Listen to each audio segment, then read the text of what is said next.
Hello, and welcome to the AAMFT podcast, your all-access pass to the latest news, developments, and thought leaders in the world of systemic therapy. We strive to relate, educate, and innovate, one episode at a time. I'm your host, Dr. Eli Karam, and we're brought to you by the American Association for Marriage and Family Therapy. Our podcast explores topics that relationship-based therapists care about. In addition to featuring unique conversations and interviews with established experts, our show provides information and education on direct practice and emerging trends in the MFT profession. For more information, please visit us at aamft.org. Thanks for listening and enjoy the show. Hey, how do you stay current with new and emerging trends that impact your ability to practice in a legal and ethical manner? Knowing about ethics is not just something we do in graduate school or something we review to pass a licensure examination. It's a living, breathing code of ethics that adapt and change to coincide with the changes and developments in the profession. And that's what we're going to talk about today, specifically the AAMFT Systemic Ethics Textbook. It's a comprehensive interactive guide on ethics for the MFT profession. And I'm going to be joined by the editor, Dr. Kristina Brown. We're going to talk about the latest developments impacting the ethical practice of systemic therapy and specifically the creation of this book, where the contributing who's who of authors capture the latest in practice in the profession, not only in the United States, but worldwide. It's truly an international effort.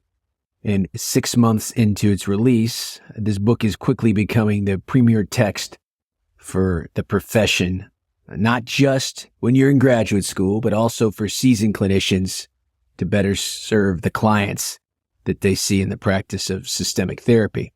The book has over 30 chapters. It is interactive. It will grow, and it is online only version, which has a lot of pros. And if you're like me, that, I don't know about online, I like old hard copy, we'll talk about the advantages of being a virtual text. The book begins with a timeline and decision-making model to assist therapists in navigating ethical situations in their work, making ethical decisions. It also includes introductory materials on the foundations of ethical practice with couples and families and the importance of ethics for MFTs of all ages. The chapters in the textbook cover important issues, including legal aspects of MFT, aspirational ethics, and old standards like informed consent. There's financial arrangements, managing clinical risk, termination, social media, and dual licensure. For many of our listeners out there that are dual licensed, Kristina will talk to me about that. It's one of her favorite inclusions in the volume. And then there's also ethical practice with different populations, including LGBTQ, medical family therapy, incorporating religion and spirituality into therapy, military clients with special needs.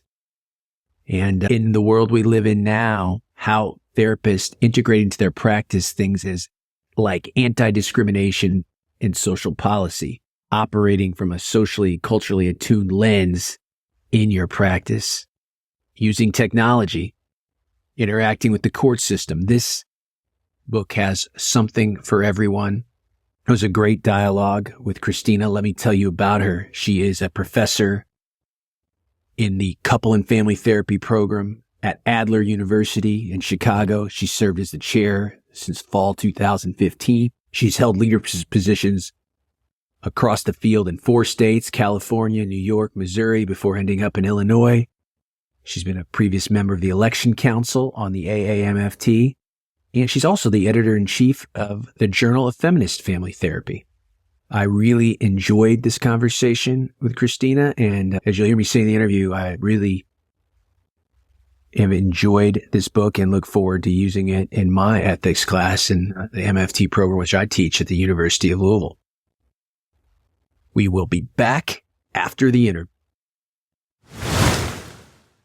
Kristina Brown, welcome to the AAMFT podcast. We are here celebrating what I know was a labor of love and many years in the making, the AAMFT Systemic Ethics Textbook, which we have had and will continue to have some of the various authors, contributors to this on the podcast in the upcoming weeks and months. But this is a chance first, if you've listened to the show, we always ask about the therapeutic origin story of our guest, our expert. And then for you specifically, what got you interested in ethics and what drew you to this project as the editor of a very large and influential volume that we'll talk about today.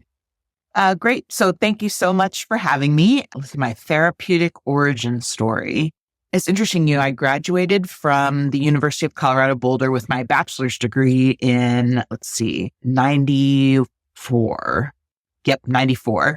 And I had fallen in love with this idea of working clinically with people, but I also loved books. My degree was in literature, and I had a professor who wanted to be him when I grew up. He had this mix of being an academic and a clinician. And so at first I thought I wanted to do literature first and then follow a clinical degree, but I found myself really wanting the clinical perspective. And as I explored different opportunities, I know this is totally cliche, but I've always loved love. I find relationships to be at the core of who I am and how I see life. And the more I learned about systemic training and being actually was an MFCC way back then in California, a marriage, family, child counselor, I decided to pursue the master's at the University of San Diego. And so I was delighted to get in there and had a wonderful time learning from Joanne Patterson and Todd Edwards and Lee Williams, and actually some fantastic faculty who ended up being authors in the textbook as well. So that was really an honor for me to work with them again in that circular space. And then I had both my kids while I was in my master's program. And then I decided, after doing some clinical work for a few years, I decided to pursue a Ph.D. because I felt like my place was in academia. And I was lucky to receive my Ph.D. at Syracuse University in New York and loved my time there as well. And knew academia was it for me. So I put myself on the market when I was heading towards my Ph.D. And it was pretty important for me to find a job because my kids were at a pivotal point of changing them to a new school. And so I was interviewed at a school called Forest Institute, the School of Professional Psychology at Forest Institute in Springfield, Missouri. And they were actually specifically looking for an AAMFT systemic person to teach ethics. They had gone through their accreditation process, and some of their feedback had been that a lot of their classes were crossovers and with the psychology department. And the feedback was, hey, you need an MFT to teach your ethics course. And so I felt like that was my first calling to get connected to ethics and get involved in that. So I taught ethics my very first semester as an academic and have enjoyed it ever since. You've been in great places and worked with great people, and your organic pathway of coming full circle now to take on this project, again, years in the making, that we'll talk about today. So what do you think, beyond learning about systemic ethics in your MFT training program, why do you think it's important to stay up to date with ethics at ethical codes after graduate school? Because a lot of people listen to this podcast, they are therapists in training. But so many more of us, the ethics is not just something you learn in graduate school. It's a living, breathing document as you evolve as a systemic therapist in MFT. So why is that so important? Yeah, that's so accurate. For years, I've always told my students that when we graduate from our programs and become licensed, there's a curve as to who is the most ethical in the field. And I always joke that it's recent graduates because you're steeped in that ethics learning. And then it's also then clinicians who are coming to the end of their career because they don't want to do anything wrong. And so I joke that this is this curve. And in that story, tell my students how important it is to always stay up to date on what the ethical code is, not only by AAMFT, but the state in which you're in, and how important it is to continually familiarize yourself with any changes that are occurring, because that's your responsibility. Not knowing is not an excuse. And I think that ethics, and in my opinion, especially confidentiality, are at the foundation of what we do. Yeah, I couldn't agree with you more. I had a pleasure over a decade ago of serving on the national board of AAMFT, and that was right around the time the AAMFT Code of Ethics was revised. And I remember learning so much about ethical codes. It's not just after a certain amount of years an ethical code is revised. It's when the professional, societal context deemed that. So what emerging ethical concerns and content areas that if we were conducting this interview a decade ago, like what I said when I was on the board, we probably wouldn't have had to consider, because there are so much more emerging things, certainly in a post-COVID world. But what are these new ethical concerns that everybody practicing, even if you've been out of graduate school for a while, you need to be aware of? Yeah. Of course, the immediate thing that comes to mind is teletherapy, telesupervision. And we were developing and creating this textbook throughout COVID. COVID was probably, as with everybody, a reason it definitely was a slowdown, but as well as everything was evolving at that time. So some of the truths and requirements around cross-state work or talking on the phone with supervisees, that all changed coming in and out of COVID. And so that was really a big part of focusing. So even, for example, our documentations chapter had to specifically focus on a virtual therapist and a virtual therapist's needs, as well as the traditional on-ground therapist that I was trained to be. And that also aligned with AAAMFT, having requirements from our accredited programs about specific attention to learning about teletherapy. And so I would definitely say teletherapy was the number one that came through. And then I think really the second biggest important thing for me as I focused on developing the textbook was social justice. I was trained as a socially responsible practitioner, and that's always been part of who I am. And I've had the privilege of being at Adler University. Now this is my 10th year as the chair of the couple and family therapy department there. And social justice is really at the core of what we do and who we are. And so it was really important to include that not only in chapters like navigating client-generated prejudice by some of our esteemed colleagues, Deanna Harris-McCoy, Racine Henry, and Tamir Strachan, but also having that included throughout the document in terms of the choices we made about representation and language. And so that was something that I really wanted to encourage our authors and support them throughout the process. As I was mentioning, this is a very large endeavor and a long process, years in the making. Tell us about the creation and the editing process of the AAMFT Systemic Ethics Textbook. Oh, wow. That's definitely a big story. So Stephanie Frank, who was our former AAMFT Associate Counsel, had posted... And former guest on the show. She was a great guest. Yep. Yeah. I actually have my ethics students listen to her podcast every year still, because she's a great woman. And this was really her baby and her idea. And she had posted in the member services that she was looking for an editor. And I hadn't really done editing yet in any formal capacity, but I had always felt like, okay, I know I'm a good writer, but I'm a better editor. And so I felt this might be something that I wanted to try out. And I was contemplating it. And then a colleague, Dr. Marina Blufstein at Adler University, forwarded it to me and said, you should do this. Oh, I thought, okay, so someone else is thinking along the same signs as I am seeing. And I submitted my proposal and my material and had the opportunity to be interviewed by Stephanie, and just really enjoyed the opportunity to work with her. And we came together to develop it. Her baby was the interactive virtual part of it, and I was tasked with the content, leaning into both of our sort of passions and our expertise. And so when I was thinking about what I wanted to include in the textbook, I've always taught ethics with a creative perspective. I feel like therapeutically, when I feel like I'm getting stuck, that I always go creative. And in terms of teaching ethics, which let's admit can be dry and boring sometimes, I thought it needs to be engaging. It needs to be creative. And you're typically also getting students at the very start of their career. So they're not seeing clients, which ethically, of course, they shouldn't.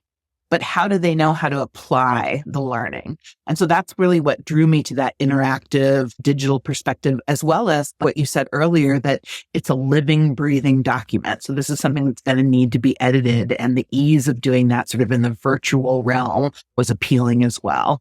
Since I also teach ethics, so I'll be using this for the first time in January of 2025 with my MFT students. And AAMFT has needed this for a long time. There had been, those of you out there, either students or educators or trainers, you may remember AAMFT had these very minimal, small paperback books. And this is anything but that. You're right. In its pure form, people think ethics, oh, that's not a class I'm interested in taking, but how to make it come alive, we'll talk about later. But since we're talking about the format of the book, first, tell me how you have a who's of authors in here. Many of them have been guests on our show over the last 6 years. And it's, an honor to be asked to write a chapter like this, but part of the editor's job is going out and not only putting together the content, but finding the people to write the content. So let's talk about how you went out and assembled this great pool of talent, and then the structure of the book as well.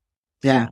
First thing, I'm a researcher at heart. So first thing I did when I received the opportunity to do this was I reached out to colleagues who have been editors of large textbooks themselves, and immediately introduced myself if I didn't know them, and said I would love to bend your ear a little bit and get some advice as I am stepping into this endeavor.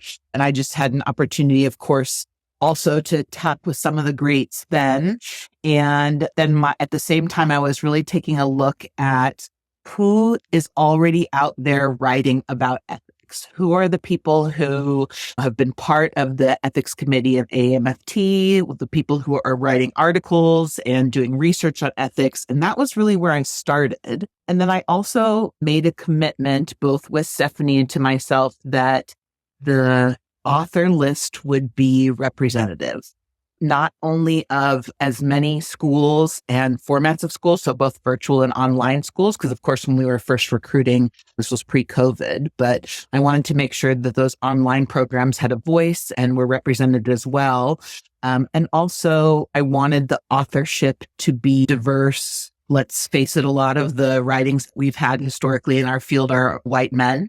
And I wanted to get voices from women, from people of different identities, different races, different representation. And I wanted it to be something that our students would look to and could see themselves in the authors and connect to what was being written. And so that was really important to me to reach out. And so I started, of course, first with who's been writing about ethics. And then I started being really thoughtful about what are the other things that people are writing? Because everything we do is connected. Everything comes back to ethics.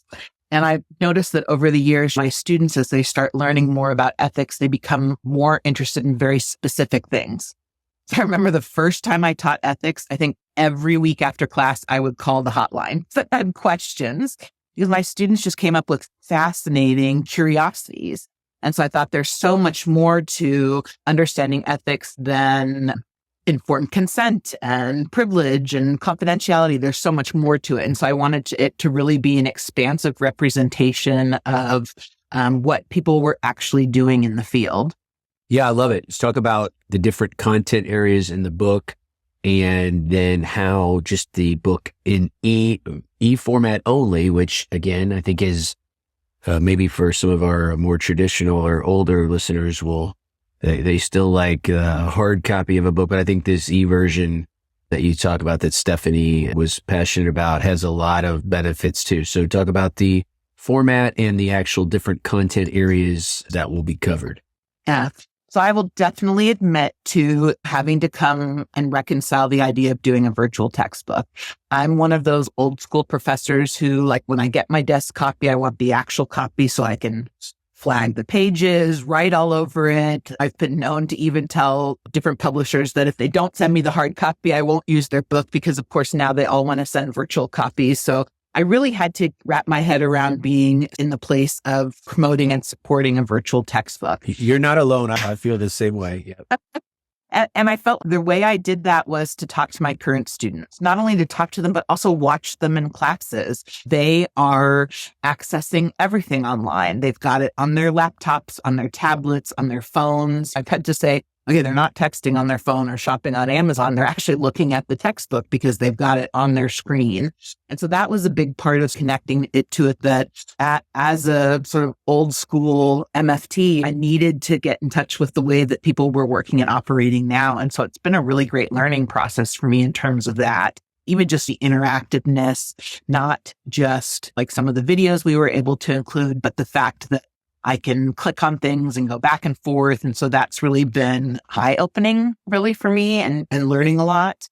And so I really had to connect with that. And I will still say one of the things I'm looking forward to the most is this sort of next process is reaching out to those of us who are actually using the textbook and creating some sort of instructor's guide or a compendium to go along with it. And so that's something that's a sort of passion project of mine moving forward, because knowing that I'm someone who actually has to use it in the classroom, I want to be able to support faculty to do that. And a lot of people have reached out and I'm like, I don't quite know yet. We're all piloting it this year. And so I'm looking forward to that feedback from everybody. Yeah, that's the living, breathing part of it. And certainly that I would fall into that category too. Yeah. All right, let's talk about the different chapters. Give us an overview. So I just wanted to add, I think that part is also representative of who we are as a systemic field. Like, I did not do this alone. I'm not going to continue to do this alone. This is about how it actually works in the classrooms, how students are actually learning, what they're not learning, and we need to edit. And that I think, again, contributes to that idea of a living, breathing document. So the format, it got big fast. And part of it was that we had so many people who were so excited to be writing about different areas, not only the traditional aspects of professional, legal, and ethical issues that we've all been learning for years in the classroom and teaching in the classroom, but also the specifics that we have each dove into in our careers, whether it's specific to military or specific to working in the media, especially, or advertising, clients with disabilities, that range of different ethical concerns that come up above and beyond the foundational knowledge that we all should have. And that's where it got really exciting, is I would reach out to people and talk to them and they're like, oh, this is a passion project of mine, or could I write about this? And so it really just started growing. And I felt, because it was a virtual textbook, I did not feel hemmed in by page numbers or size. And I felt like I could really let the field and the authors and the people who are doing the work lead the road to what this would look like. I also thought about what are some of the things that I feel like has been missing from different textbooks. For example, like the ethics and the financial arrangements, or the by Barry Hill Downs and Good Case, or Jeff Bryson's chapter on ethics in the court system. Those were things that sort of get touched on in those early ethics classes at the beginning of our programs, but students are always asking questions about money and becoming an expert in court and things like that. And so I was like, let's make this the answer to everybody's questions. I have the table of contents in front of me right now. What, in addition to these new things spurned by a post-COVID world, telehealth and everything else, I know these are all like children of yours and you don't want to pick a favorite chapter, but tell us what you're really excited about in this volume. I remember reading it for the first time in order. Like, I've been reading chapters in and out as they came in and learning things, but also really loved the process of sending feedback and asking questions of the authors and us answering those through the text. And I remember reading it for the first time and I was like, this is really good. Not only is this really good, but we have an amazing field, just feeling this sort of enormous sense of pride. And then I felt like we were also challenging the sort of the bubble in which we existed by including, for example, chapters on being ethical internationally, or looking specifically to being ethical in Canada, and having Sharon really write about what it's like to be a clinician from a Canadian perspective. But I think probably one of the chapters I'm the most proud of, not necessarily because the content is different or better, because they're all excellent, but As an academic, I've really been raised in programs that are couched within other disciplines or aligned with other disciplines. Both of my academic positions have been in formerly schools of professional psychology, where I have psychology students, counseling students. At Adler, we also have an art therapy program. And so I'm not unfamiliar with people who opt dual licensure.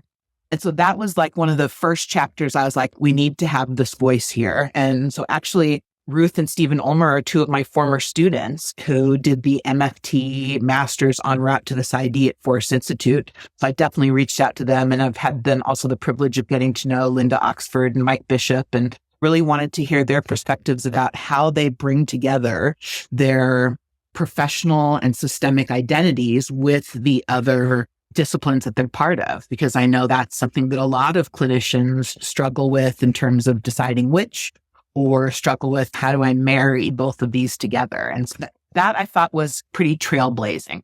Yeah, as I was telling you as before, as someone that teaches in a accredited co-AAMFT program housed within the School of Social Work, where my students have a dual identity as both social workers and MFTs. I was so excited about that chapter. And I don't know the husband and wife team, but I know Linda Oxford very well and Mike Bishop, and have so much respect for both of them. Linda is certainly someone who has also been very influential in AAMFT leadership, and somebody that is a great model for a dual identity. And I have read that chapter, and it captures, I think, so nicely. And yeah, that is a great addition for even our readers out there that are working in settings where there are multiple different professional orientations and licensures.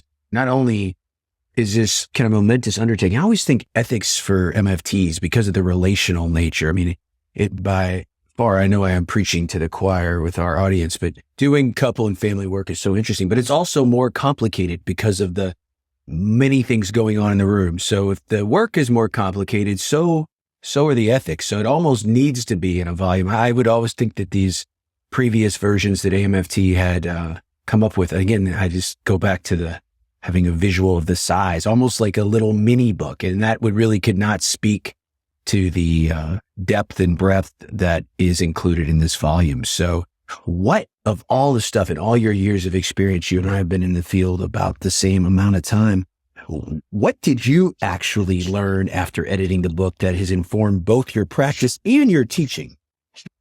Gosh, I don't even know if I could point to one thing. Well, multiple things. Yeah. Yeah. I think probably the thing that I take away is, starting at the beginning of the book, we really have that foundational information that you would really see in any sort of ethics textbook. And then it expands or blossoms in these other specific topics. And I really was taught that having that core foundation, that framework, was a place I could always rely on going back to when new issues or concerns came up. And that was a place that was like my ethical home, that I could sit there and use that knowledge and that experience to apply to any new situations that came up. And I think that was really a learning moment, a reminder moment. I remember learning about that. So my ethics professor in my master's program was Richard Leslie, who was a lawyer. So he definitely scared us all. That's an important part of it, is being in awe of the importance of ethics in the work that we do. And I think that was really that reminder that to use that foundational knowledge to steer you through anything that comes up. I would also say that we never practice alone. So that's a really core value of mine, that even when you're the lone therapist in the room, you're still not practicing alone. You've got supervisors, peer supervisors, colleagues. You've got AAMFT to back you up. Like I said earlier, I called them all the time my first semester teaching ethics. And I tell my students, this is your resource. Go to them and ask questions. They're there for you. I have one foot in academia, another foot in these communities of therapists practicing. And I think another application, if you're listening to this and you're like, well, I haven't been in graduate school in a long time, but whether you're in a peer consultation group or a book club, this would be a great thing to share in a group like that, to talk, stay up to date.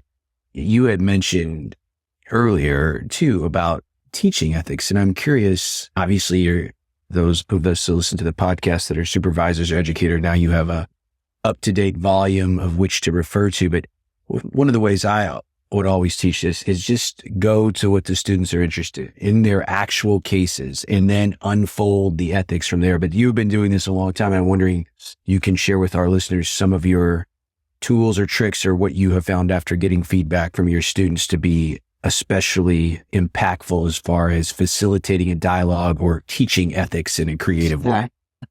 Great question. So I will definitely own right now, I have taken a break from teaching ethics for the last couple of years. So I'm looking forward to using the text myself, but I definitely wanted to name that I've taken a break for a couple of years just because of being steeped in ethics.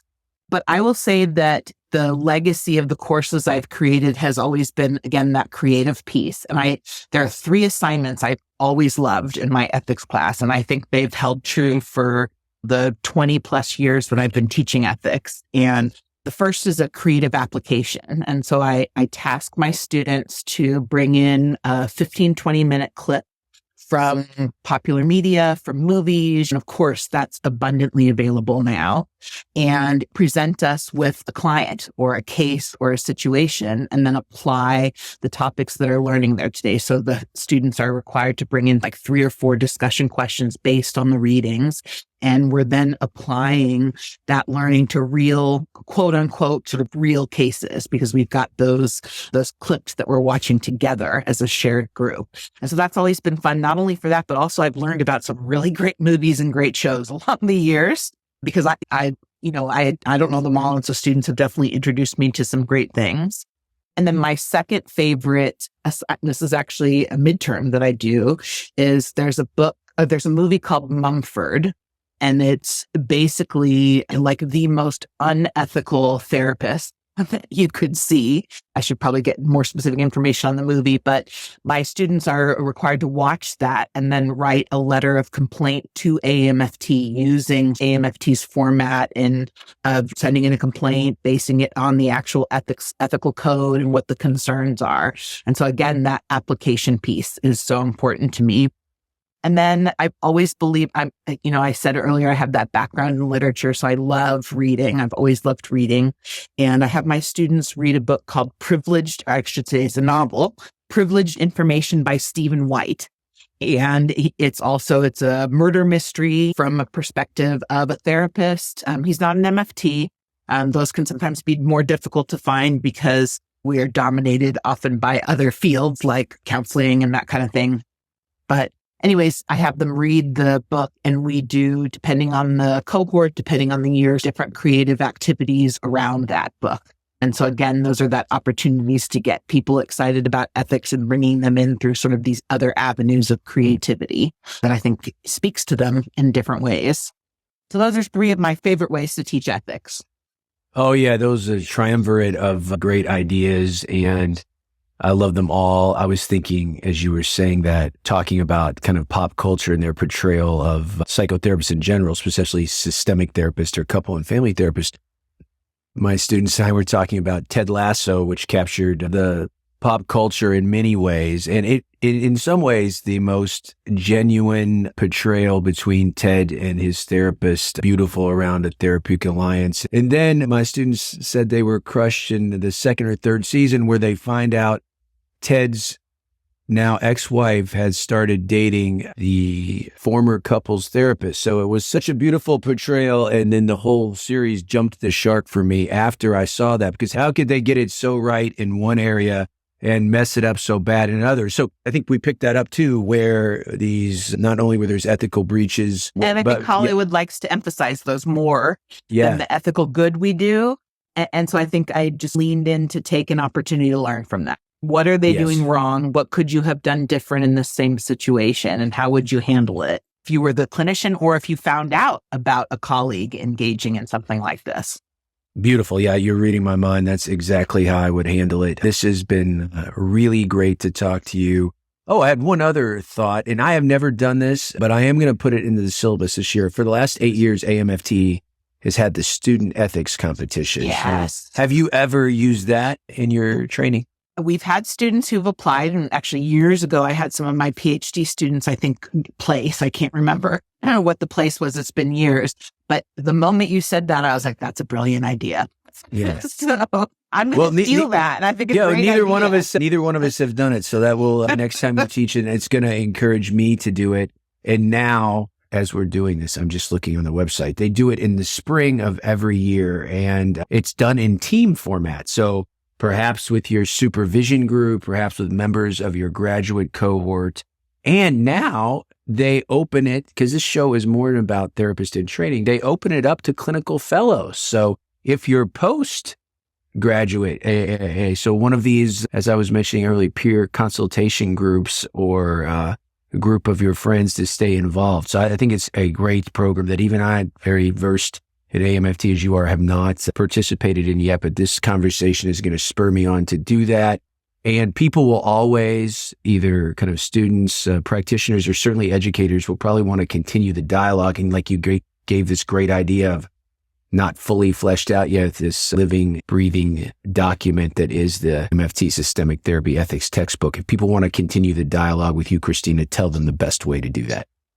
So I can be reached by email at kbrown, KBROWN, @adler.edu. I love to connect with my fellow systemic thinkers, my fellow clinicians, and of course, anybody who wants to engage in a topic of curiosity around ethics.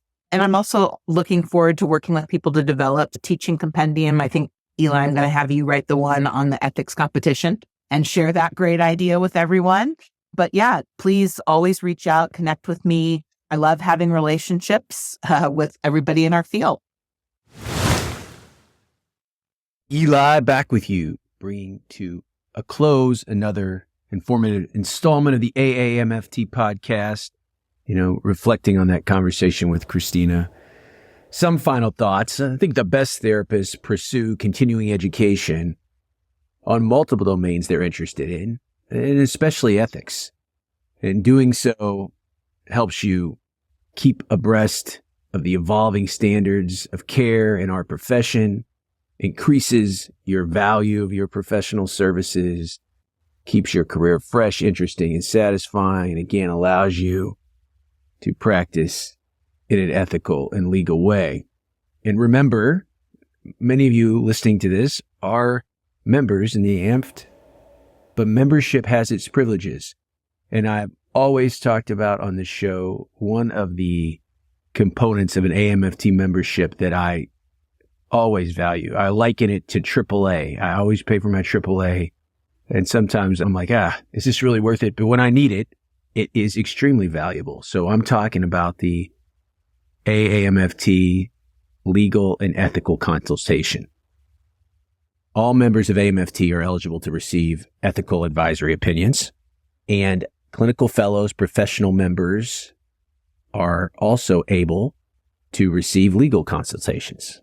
AAMFT's legal and ethics staff can be contacted ethics@aamft.org or area code 703-253-0459. In addition to picking up the ethics textbook, I would like to remind you to something Kristina and I talked a lot about, which is the ethics competition. And as we are here in the close of 2024 in the last couple months, usually AAMFT opens this up in the spring of 2025. Registration is usually from the end of February until the beginning of April. And then there is about a month and a half to work together as a team. So the competition is designed to encourage MFTs to foster an interest in ethical issues and enhance their ability to analyze and respond to various ethical dilemmas that they will undoubtedly encounter throughout their career in systemic therapy. And in the competition, participants will submit an essay analyzing and responding to one of these hypothetical scenarios. So I was saying in the podcast that it used to be this was just for students, and many master's students, Ph.D. students work on this. But now professional members, including clinical fellows, can enroll in the competition if they are the only professional member in a team and the professional member is not the team leader. And each team must consist of a minimum of 2 and a maximum of 3 individuals. Essays are limited to 5 pages, double-spaced, 12-point font, and further instructions are available around the time of submission. Essays are reviewed and scored by judges, and the judges are members of the AAMFT Ethics Committee. Last year, the awards are first, second, and third place team. Each member of the first place team received a cash award. In addition, each member of the first place team will be invited to attend the AAMFT Leadership Symposium, which is always in the spring of the year. Winners are usually announced in June. Something to look forward to. Did you know that AAMFT is active on all your favorite social media channels?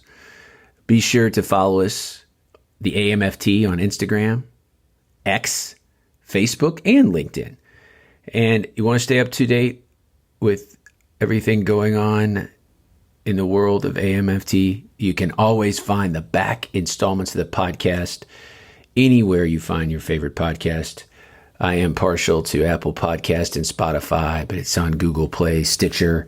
So please, if you're new to us, check out back installments where we tackle the latest trends and events impacting the world of systemic therapy like today. And I have a number of pioneer interviews, which is some of my favorite interviews to conduct over the years. You can drop me a line at elikaram.com, where you see everything going on in my world, including I have 2 books that are out. One for our young professionals, Marriage and Family Therapy, a National Exam, Your Guide for Success. That's from Springer. And that will prepare you for the national exam, including 360 practice questions, a full-length mock exam, proven strategies and tips for test taking, and it's organized to match the domains of the licensure exam. And then, if you're interested in these common factors that we always talk about on the show, including what makes a motivated client, how you build, nurture, and repair a therapeutic alliance, how you maximize your own therapist factors. You want to check out my book, Bringing Common Factors to Life in Couple and Family Therapy from Routledge. As always, thank you so much for listening. And until next time, my friends, stay safe, stay systemic.